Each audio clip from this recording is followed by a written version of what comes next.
Hello, I am Bethany Warnches, real estate agent with Addison Jones, and you are watching Tuesday Talks with Bethany, where I answer real estate FAQs. Today I am going to be covering a seller topic, and that is overpricing your home. So why should you price your home right from the start? Why is it important? And what happens if you do overprice your home? What can be some of the consequences of that? So let's dive in, and I am going to start with a scenario to help you better understand this. So say you had your agent come look at your house. They looked at the house, looked at comparable sales of similar homes, and they sat down with you and told you that they think that you should list somewhere between $339.9 and $349.9. But you really wanted to list your home for $365. Well, it's important to understand that your agent does have expertise. They did put time into this, and they did not just pull a number out of their head, and they do this every day. So they do have a point in what they are telling you. So you are the seller, and ultimately you can decide what price you want to list your home at. But let's talk about what could happen. So say you decide to go for that $365.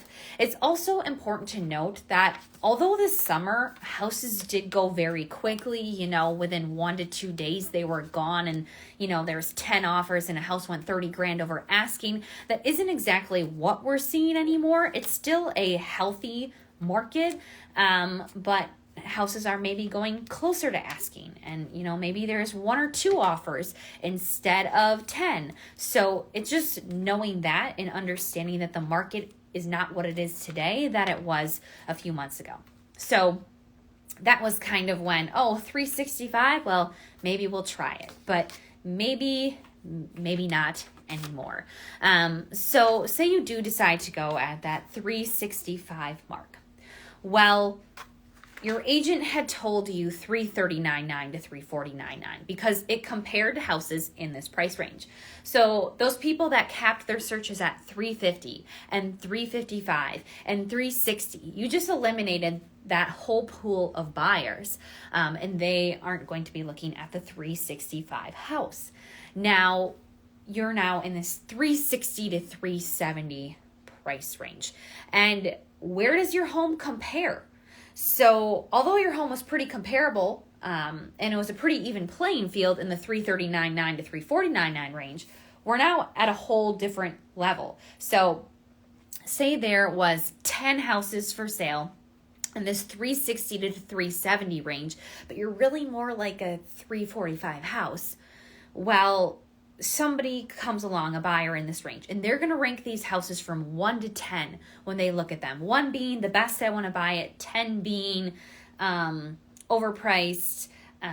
It just doesn't compare to the other ones. You don't want to be number 9 and 10 on the list because you're just in the wrong price range when there's plenty of well-qualified good buyers who would have been happy with your house in the $339.9 to $349.9 price range. And in that range, your house was similar to the other homes, and maybe it was just, I'm picking this house because it has the extra half bath that I wanted, but it's very similar versus, this house just is not as nice as these other houses in this price range. So first of all, you are going to be losing buyers because buyers cap out at a certain price range. And then the houses that you are competing with, your house may not necessarily stand out because you're maybe in a price bracket that you shouldn't be in. So it's keeping that in mind. Also, if you do decide to go at this $365, maybe you'll get a couple showings right away and they get in there, but then it becomes crickets and minimal showings and there's just no showing activity. That's normally an indication that you're too high. And then what's happening is you're racking up these days on market and you're sitting. And unfortunately, people think that they can lowball you when you've been sitting, and it just is what it is. That's just how people are.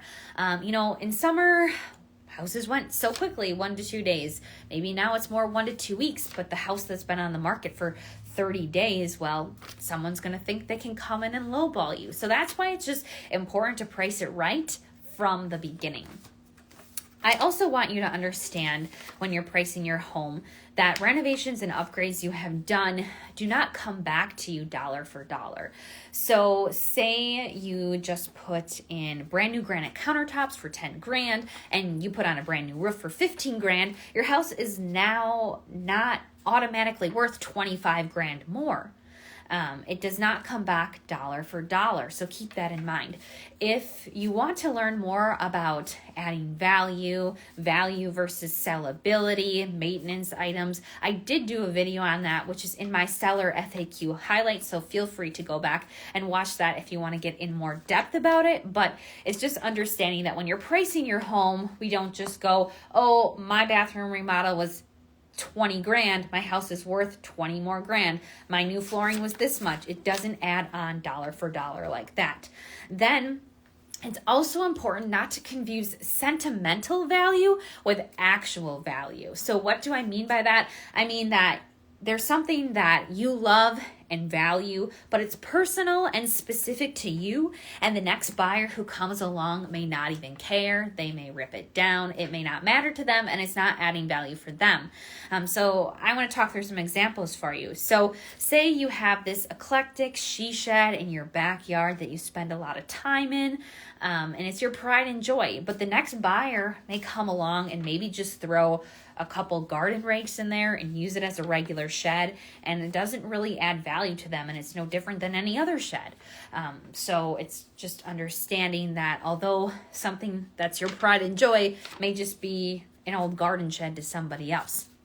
Another example would be that there's these gorgeous built-ins that have a lot of character throughout a home, and you just think that adds so much value to the home. But it's more so that you're looking for someone who has that similar love of style that you do, because somebody else may decide they want to purchase the home because it has a big backyard, not because it has these built-ins in it. So it's not necessarily adding value. It's just a style-specific feature that you happen to love.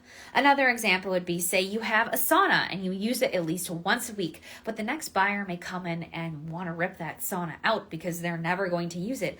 Or you have a couple dog kennels where you can keep your dogs during the day or when you have people over, and it's been really convenient for you and you think it adds value, but ultimately the next buyer may not care about dogs and dog kennels. They may not even have a dog. They may want to rip them down and use the space for something else. So it's understanding that something that you value may have no value or little value to the next buyer who comes along. So you either have to find that very specific buyer who looks for that same value as you, or just understand that it doesn't necessarily have value. So just to go back and recap, if you do overprice your home, you are going to have a smaller pool of buyers.